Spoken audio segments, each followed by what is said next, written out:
and welcome to another tip of the week. This week's tip is we're going to be talking about vocal resonance and how to get the best resonance from your voice. Now, everyone's voice is very different, so I'm going to use the example of my voice because it's the voice that I know the best.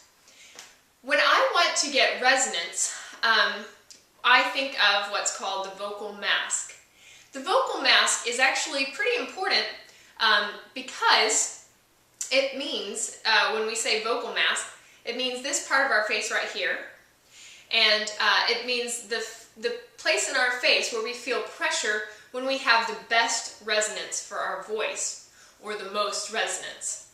So that's what we want to feel if we need a lot of resonance. Now, the part of my voice that does not get very good resonance is down in my lowest part of my voice. So I have to do special things to feel that facial mask. So what I have to do is actually make things pretty nasally. Now, in an exercise, it sounds much, much worse than when you're actually singing a song. So this is something that my creative college professor taught me when she was trying to get me to sing have a lot of resonance in my vocal mask. She called it hooking it in your nose. And what that means is it's a pretty good way to think of it when you're trying to get that resonance in the mask of your face. And so if you think of hooking in your nose, it means it kind of comes right here. So you'll feel a lot of pressure right behind your nasal cavity. So let me give you an example of a couple of things that I do to help myself, have vocal resonance. Here's my normal voice if I'm singing down low. La la la la la la la la la la la. Okay, it's pretty quiet. It kind of has a muted sort of tone to it. But if I use the hooking it in my nose method, I'm going to use something like the word knee to help me. So when I say knee, I'm putting a really good hard N on the beginning.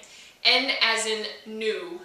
So if I want more resonance, I'm going to use that and the E sound to help me to sort of feel it right here in the front of my face.